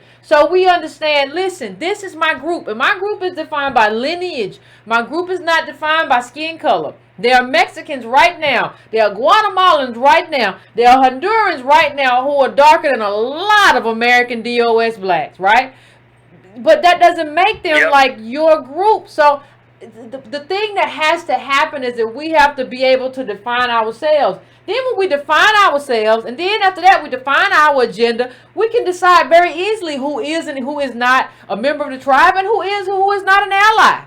We can make that decision, but we're confused right now. And what happens is that when you're confused, other people take advantage of your confusion. The thing is, we have to come out of our lostness. Once we come out of our lostness, we can be of benefit to ourselves. And also, I like how you added that black men have to, in some cases, go into the black market and create illegal enterprises to get upward mobility. And that should show us that we don't live an American life in this country. Yeah, well, the thing is, that, like, if you like, see, the thing is, like, there's nothing wrong with us that's not fixed by, like, making us, like, really American with American opportunity. Now, if you make us American and give us American opportunities, and then I still see a bunch of Negroes leaving home and selling drugs, I'm gonna be like, there's something wrong with them. Yeah, you need to lock them up, because we got all this opportunity. They got good mamas, good daddies with money and wealth, and they still want to go over here and sell crack. But that's not what's happening. So you kind of put people at the bottom. And when they do whatever, and all of this dysfunction that comes out of being on the bottom, there's a lot of dysfunction that comes from being on the bottom. And then when you do that and you take them and you criminalize what they do to eat on the bottom, no, just make them American so they don't have to be on the bottom. Then we can talk about criminalization. So, all right. Appreciate it, Carl. I thank you for calling, and I appreciate you. It's all right. crazy. It's all very crazy. I'm going to 909 now. 909, what's your name? Where you calling from? What's on your mind? Hey, shout out to everybody. This is Keith in California. How you doing, Miss Cornell? Pretty good, Keith. What's going on with you? You know, I always call in, and usually when I call in, you get some interesting callers afterwards. So I hope that I'm bringing some good energy today. I'm out here in California, and you brought up some very key points, but a lot of people don't notice. If you check out Loretta Sanchez, she ran for California senator against Miss Kamala Harris, and she kind of blew the whistle on it. People don't know that Kamala Harris actually took almost $10,000 from Donald Trump, from the Donald. And it kind of curtailed some of the investigations of the Trump universities and the allegations that were posted out here in our state. You can look it up right on the website. It's right there cited, including the checks that were sent to her. Also, if you go up to San Francisco, where she presided for quite some time, you could find all the economic disparities that black folks have endured or suffered under her, particularly as gentrification is taking over up in northern portions of California. And I'd also like to say that I teach, again, nursing. I bring up nursing every time I call. And I got to go before state hearings for nurses who were begging for their license back. And when Kamala Harris was Attorney General of the state, her deputy steps in and actually brings the charges against the various nurses. Her deputy was East Indian. And I thought it fascinating that if she would, a lot of people don't know that. I believe her name was Deputy Gupta, if I'm not mistaken. I actually met her. She was relatively sweet for, a DA. But one of the things that I noted was she could have surrounded herself with black attorneys, black defendants, even black prosecutors who might be more empathetic to us, but she doesn't. And if I could just say one last aspect, if I may, I was thinking of, we got to be aware of people who will bestow blackness to candidates that are not black.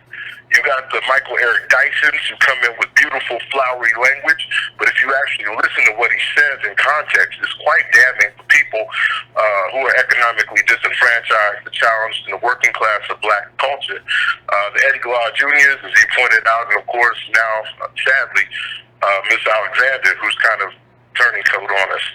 So I think we really have to be cognizant of these people who just come around saying, hey, we pro-black, we got a track record, and by the way, we're endorsing this candidate. And, so, we also have to even keep in mind someone like Angela Davis, who backed Barack Obama. As legendary as she is, she's not above reprimand. Nobody is. There are no sacred cows. No sacred cows at all. Yeah, I told you, I'm trying to break Friday night. So I emailed you. Please check out my email. I will call. And let me say one other thing to what you said about the East Indian deputy to Kamala Harris.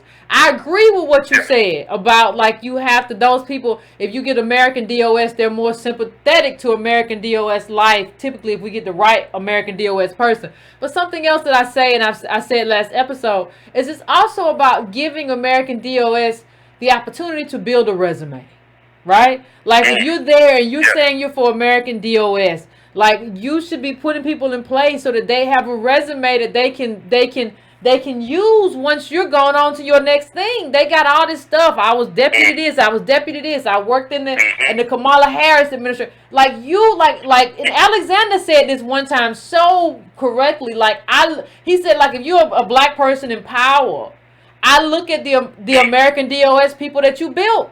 Like, how many people did you build? Like, how many people did you give the opportunity to be built? Like, how many people did you set up for greatness while you were rising? If you rose up and you didn't set up, like, you set up white people and East Indians, how can I, what good are you to my community? Because I need my community to be set up. Right. But see, sadly, as you're seeing, though, like with the Congressional Black Caucus, they're setting up other black elites who are, again, marginalizing the black working class and regular populace. So even, like, as you pointed out, who are they bringing up? And we're starting to see people like Butterfield, Yeah, you got to bring up a diverse group. You got to bring up a diverse group. You can't just bring up other elite. If you're a black person, you just bring up black. You got to bring up. You got to have a diverse group. And if we know, like, you really got to try to represent the data as best you can. Like, because the data is clear. Like, this is Black life. And I need people in this space who understand Black life. Now, I understand that can't be everybody. I'm not saying that, like, if your mom and daddy did well, you can't ever get a job. I'm not saying that. But I'm saying there has to be some diversity. Right now, what we have is just like, and these are rare circumstances where you just have Black elite anymore. That's not even the case no more. But even if you do, like, you have to have diversity amongst the people that you have. It can't just be Boule Negroes. Even if you got Negroes, they all Boule. What the point is that? Nobody understands anything. These people are just boomer connected. Like, you have to have all of this stuff. You have to have a diversity of and you have to have people that represent the majority. And the majority of Black life ain't good according to the numbers that I've seen. You're right. And again, I work in healthcare. I'm a nurse practitioner. So my patient population is, I actually specifically go for underserved folks because, be honest, as a Black person, even as a Black professional who comes from that caste, you're one paycheck away from going back into that caste. So I like working with them. And as you say, I'm seeing the struggles firsthand. I mean, I'm seeing trauma every day from people who are living with their brothers and sisters who just got killed. And it's no big deal. I still got to go to work. I still got to get a check. To Black folks who have just not accessed the healthcare field because they know they're going to get discriminated against. Yeah. So the regular populace of us, we're suffering tremendously, and we don't even the people who are suffering don't even internalize it or accept it as their truth because they're told, again, this capitalistic exploit, it's your fault you failed. You did this. Yeah, you should have went to school. Yeah. Or You shot yourself in the foot. Yeah. Yeah. Right. So thank you, though. Like I said, I love when you and Antonio get up here. You guys are speaking the truth. You two bring something that's sorely missing from the dialogue. And again, please check out my email. I'm trying to support you as much as I can because I do believe in what you all say. I appreciate it. Thank you and have a wonderful night. You too. Thank you, fam. I appreciate you. Yeah. That's what it is. That's what it is. I appreciate it. I'm going to try to keep it pushed to the next call. But yeah, like, I'm going now to 504. 504, what's your name? Where you calling from? What's on your mind? Good evening, Yvette. My name is Irie, and I hope you and the listeners and callers are having a good evening. And please pardon me, I'm a little nervous, but with your permission, I'd like to respectfully submit to you for your book club or to the audience a book by Neely Fuller Jr. Okay. And that book is The United Independent Compensatory Code System Concept. Mm-hmm. Because I noticed before I found this book that people would say we got to be on code, and I do believe this is the code that people were speaking of. You were saying? Oh, I wasn't saying anything. I'm sorry. Oh no, I apologize. It's I can't really hear your end. But I'm gonna turn my volume up. Okay, so the reason why I was recommending this is because there's a chapter or a section in the book that speaks to what Mr. Fuller calls racial showcasing confusion. And I think if we educated ourselves in this text, we would be prepared for African Americans or people that want to pose as African American, especially when it comes to the life activity of law and of politics, because they know that we're emotional in our responses a lot. And we say, hey, it's a Black person running for office. Well, she says she's Black, so I'm a supporter, or, whatever the reason is, when there's no evidence to show why they need our support. Like, as we saw with Barack Obama, you can just come out of the blue, not having accomplished anything politically for the people that need it the most, and you can become president twice because we'll vote for you because we fall for racial showcasing confusion. And we fall for so many other tricks because we are not on code and we have not learned how to function in the system of racism, white supremacy differently. And I'll make this short. If we're going to come up with a constitution for ourselves and an agenda, first we have to learn the system we're in, how to behave in it to minimize contact, and how to always be logical in our responses and our thinking. And then we also, need to learn how to stop mistreating each other. And he also has a guide on that called the 10 Stops for Non-White Black People. we need to do our due diligence. And I'll take my answer off the line. Thank you, and thank you to everyone listening. No answer, fam. I appreciate you calling in. I think people can. I think my Breaking Brown fam can read that, or check it out, and give me your thoughts, fam. On Neely Fuller's been mentioned a lot, and I've read a lot, but I never really asked the fam like, what do you all? What's your deal? What's your take? I've never really had that conversation. Maybe we can do that later on in the book club and update it. I think with a lot of stuff people talk about, there has to be an updated version. That's my only take. I think there is a lot of stuff that doesn't take, in fact, not only globalism, but a lot of stuff that has happened since then. I like Neely, very good book, very good, fam. I take the fam's advice over anything. So I think the Breaking Brown fam can update any book. So I think we can listen to that, and we can take that into.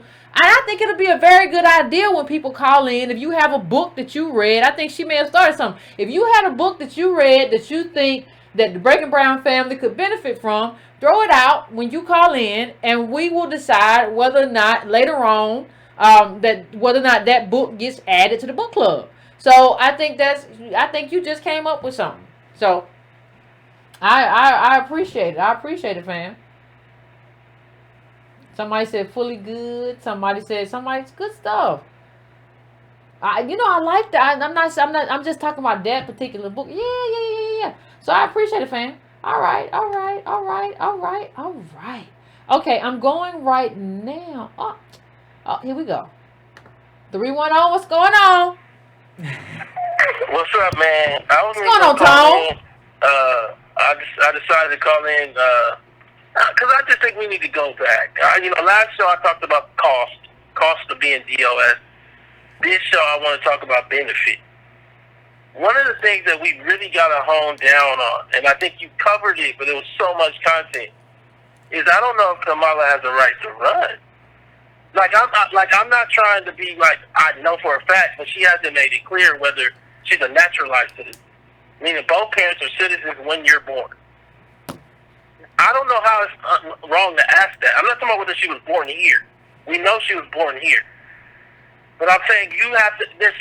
I think because we've never learned all the criteria and why the criteria is in place to be American and to have access to America, we've allowed everybody to treat us the same here, but then they get this other place they can go to where they get on in addition to here.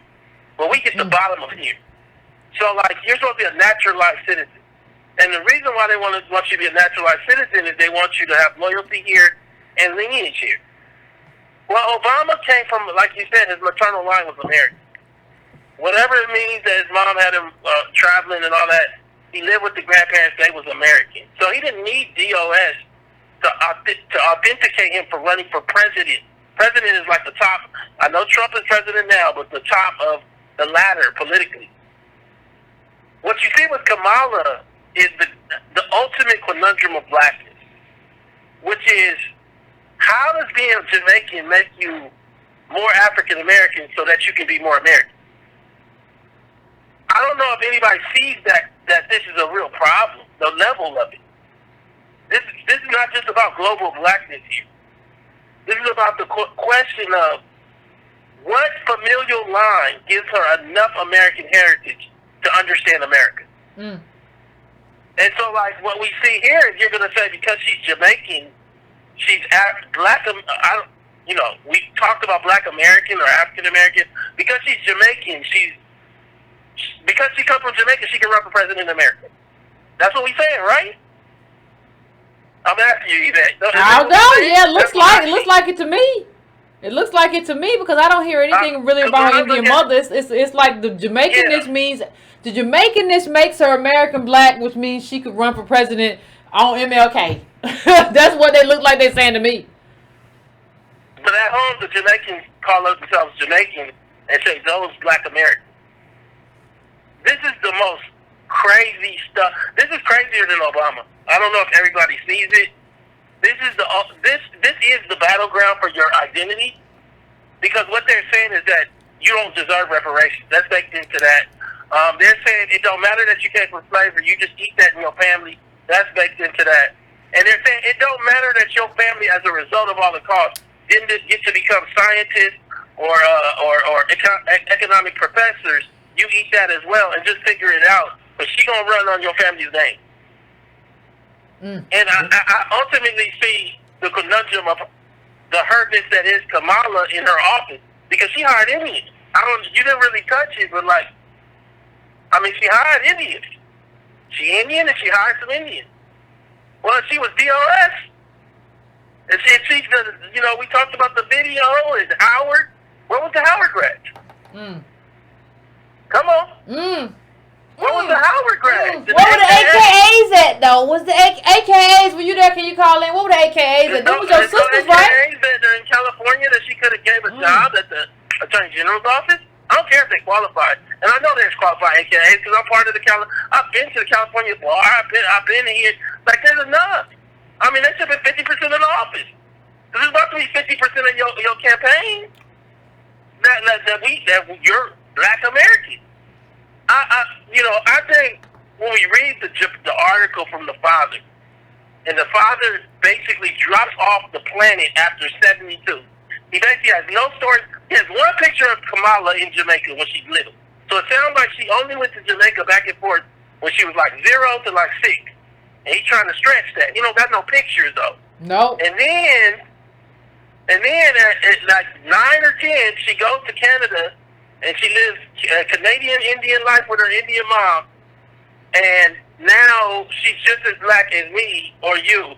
You coming from 2 80-year-old factory workers that come from sharecroppers. Me come from 60-year-old parents from Alabama and Mississippi. Absolutely. Y'all better get y'all politics right. Because I'm hiring breaking barrel people if I get in. You know I am. You know I am. The whole staff. Yeah, I'm just telling you the consequence of this is this is in-game type stuff. This is all your kids got. This fight right here. Because this fight is one not just about Kamala, but it's also about the identity of what your family left you as an asset. The only asset you got, which is your citizenship. That's all you got. You don't have no wealth. You got your citizenship and your lineage. I apologize. I'm separating those two. So now they're trying to say both don't matter. That she's the same as you. But she gets to keep the Jamaican. Hold on, Yvette. And she gets to keep the Indian. And she gets to keep the uniqueness of her. She don't have to share that the money that her family left her. Because we ain't even dealt with what inheritance level did you receive. We know Obama received $400,000. What is the transfers you received from an Indian mom that was a cancer scientist and a Jamaican dad that was an economist?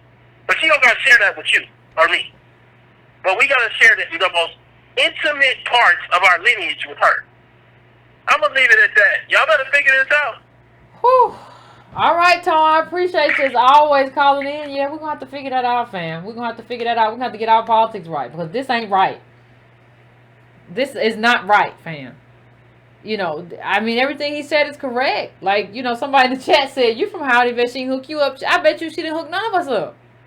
But the sad part about it is, people who, American DOS or Howard grads will be like, well, we understand that she couldn't hook us up because she got a... No, don't nobody understand that but us.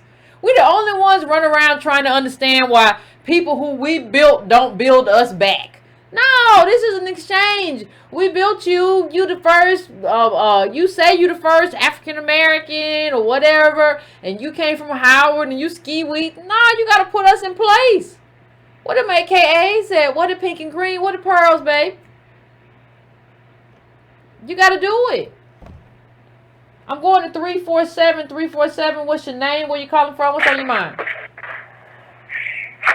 Hey, what's up? Hey, what's up, Yvette? This is James. What's going on, James? I wasn't even sure if it actually I was the number you was calling next.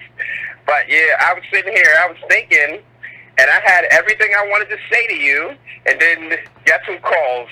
Tone Talk. And this guy just puts a whole bunch of other things out. He just basically starts to change your mind, and you just start getting to thinking when he comes on the line. One of the things, there are two things I wanted to mention to you, and that was Alexandria Cortez. Yeah. Mm-hmm. And I don't know, I haven't really heard you talk anything about like Candace Owens. or anything like that. But I did want to mention one thing that you and Tony brought to me was, I read Barack in 2008 when he was running for president.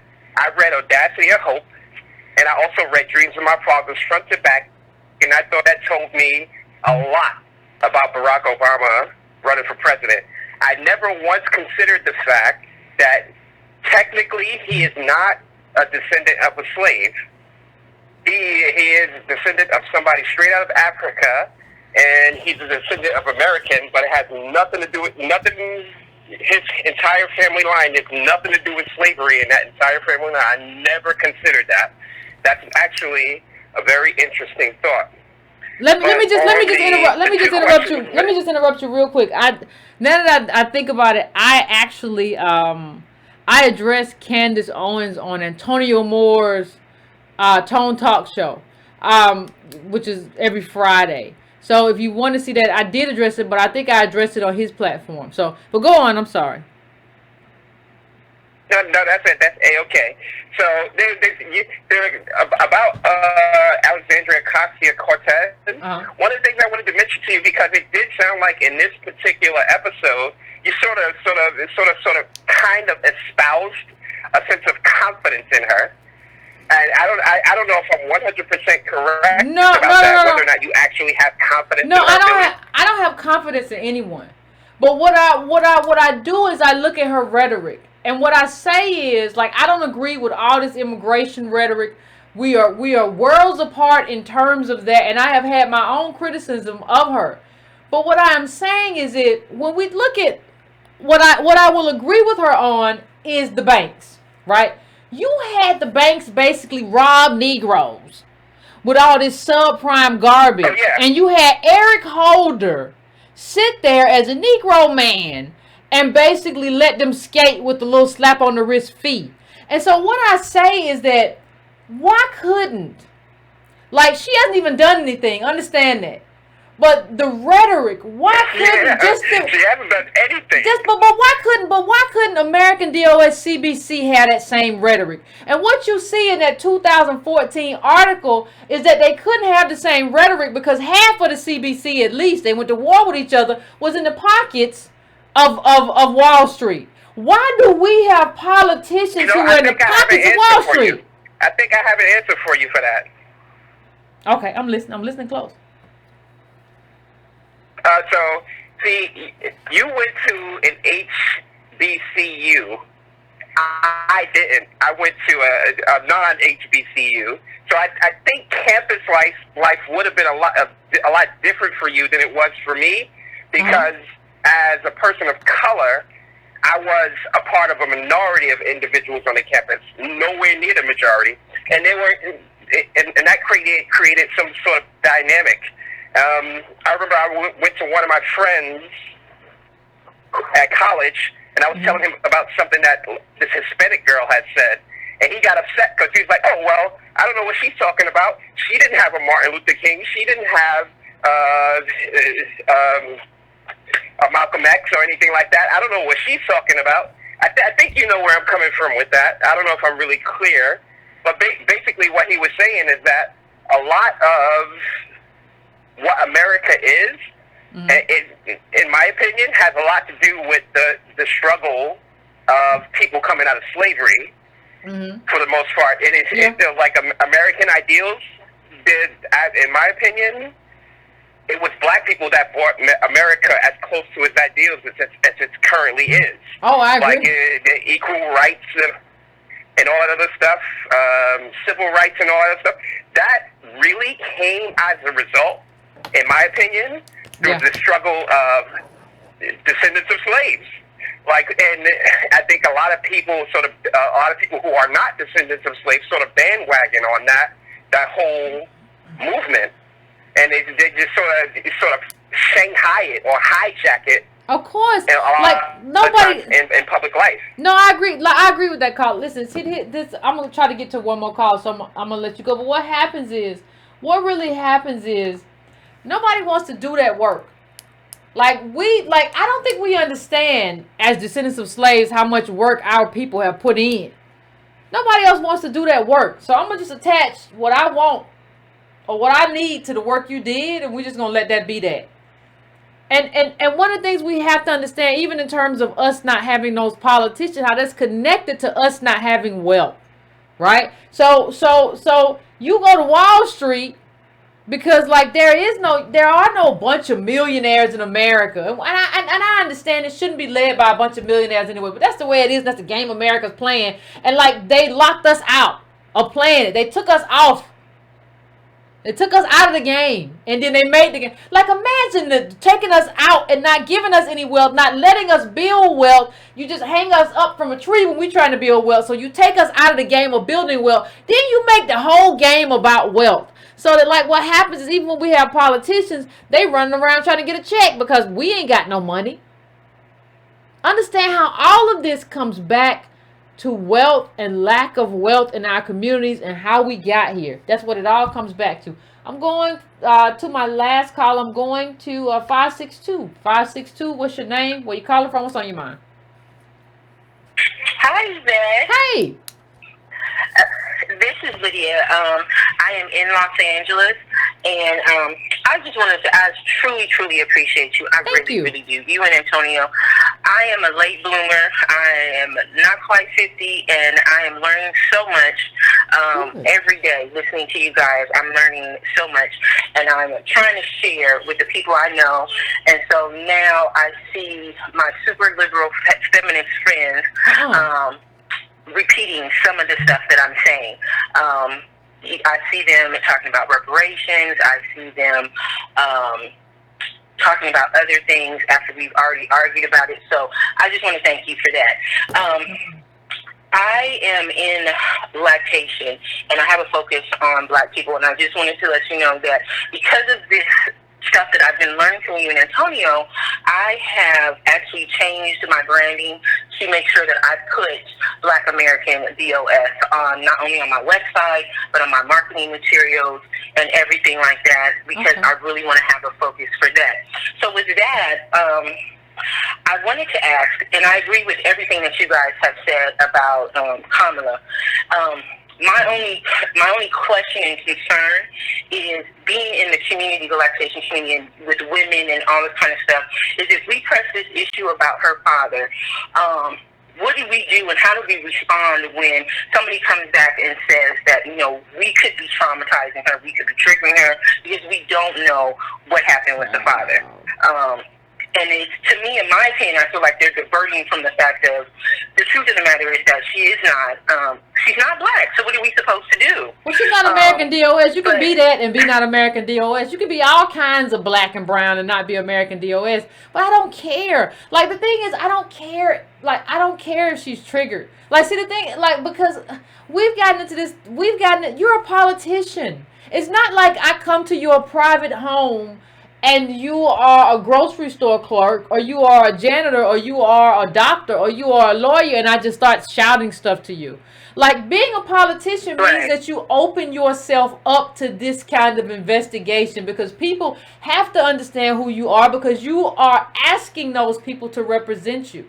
So, in politics, I've said it before, politics is a blood sport. And if you ain't ready to cut and get cut, then you can't be there. And if you can't be there, you can let us know. You can just tap out. You know, just tap out. You can tap out and you can leave, and we'll find somebody to replace you, because that's what it is. It's kind of funny, Carla. You know what I think about it, because I have seen videos about me that call me everything from a dirty low down dog. I have seen comments about me that say the same, right? But nobody ever asks. Nobody ever says like, well, we don't want to say this because Yvette might get triggered. They don't care. And like, I don't really care either, because I'm in this public space and I don't care what you say. No way. It don't make no difference to me. You're not hurting my feelings, child. Just so we're clear. But like, because I understand, I'm the kind of person, I'm a confident person. Like, you're not going to hurt my feelings and make me feel sad or bad about myself. Like, if you have constructive criticism, I've taken that in and I'll take it in and I'll review it and well, maybe they got a point. Maybe I'll revisit that. But like, that's what you do. You don't get to like, have this kind of thin-skinned, hot house flower stuff going on, and you're a politician. No, you gotta be in it or you ain't in it. Either you in it and you fighting and you doing all that, or you ain't. Like, that's just what it is. Okay, and I can wholeheartedly agree with that, because as you're talking, I'm thinking about all the things when stuff has happened to us, right? And they go through and they dig up past. You know, I think about the little boy when he fell off into the canyon with the gorillas. And I know this is so far-fetched, but the fact that they dug up his father. He was a boy. He was a civilian. Like, you have entered, like, politics is an arena. You have entered the arena of politics, baby. It's on and popping. I expect all kinds of stuff. I pick out a different life for yourself. That's all. I don't know what to tell you. It's not my. So, I mean, that's what I feel, fam. And I want to we hit the 2 hour mark, so I'm going to let you go, fam. But that's just what it is. We got to stop letting these people do that. We got to stop letting these people move how they be trying to move. You know, we gotta stop doing that. Listen. You know, Antonio has said something that's very important, but we have to really kind of drill this home when we talk about wealth. And we talk about these politicians and why they running after Wall Street. What does that have to do? What does that have to do with anything? Well, you have to understand the data. There are 20 million black families. Only 350,000 break $1 million net. And most are at 1.2. Like, 1.2 is like, you just call them the barely millionaire class. Barely. Like broke millionaires, whatever you want to call them. You know, you have whites whites have 15% of their race out of 83 million homes. Like 13 million homes worth $1 million or more. We got billionaires in this country now. They're talking about trillionaires too. And she's running against Trump. And he don't care, because he's a he don't care. That's what we are. Understand that wealth infuses everything that we're doing and every conversation that we have.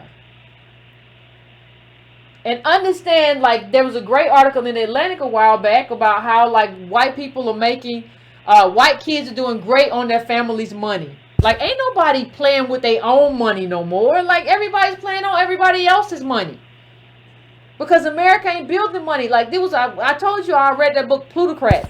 And the people, the money's being made now in emerging markets, which means, like, we are underdeveloped country, third world country, whatever, and we have a lot of stuff people can build and people who are making money. That was America back, like, right after the New Deal and all this building and growing, and they locked us out of that. And everybody is eating off of that when we had no opportunity to have that. Understand what that means for us and what that means in terms of our advocacy. And understand something else. Understand something else. We tried the other way. Like, everybody told me, Yvette, no, you just too radical. You just gotta, Obama gonna do right by us the second term. You just gotta chill out. You don't understand politics. Okay, I don't understand politics. I worked in Capitol Hill. Your introduction to politics, I've been watching politics since I was a kid. This week with David Brinkley, I watched that instead of cartoons. Understand? But you're gonna tell me your introduction to politics came with an Obama bumper sticker. But you're gonna tell me you know more than me. I said, okay, I'll wait after the second term. Let's see. You say he gonna hook us up. I'm gonna wait for it. Never happened. We tried to do this sort of incrementalism with Obama. Understand that didn't work. We tried that. Throw that in the trash. Now we got to go with transformative politics. That's where we are. So, fam, as usual, I appreciate this opportunity. We're at the 2 hour mark. We're a little bit past that. I appreciate the opportunity for the conversation, family. As usual, why does things stop taking time? Anyway, March 21st, that's a Thursday. We're going to have the book club, 9:30 p.m. Eastern Standard Time. Please show up for that. American Slavery, American Freedom. The book kind of shows how, like, America really was about freedom. But, like, that freedom was built on chattel slavery. So it's kind of like, there's a part of it which is kind of like what we talk about, which is America is built on our failure. So, like, the gasoline, which, like, white America has a great life, is built on our failure. Let's detail that. And also, if you are going to be in Louisville, please show up at the West Louisville Forum, Solutions for Urban America, Wednesday, February the 6th at noon. Antonio Moore and I will be there with little bells on. No, not bells, but we'll be there. So, fam, please check in. Please like. I got 900 likes and 1,500 people watching now. Please like if you get a chance to like. Please subscribe.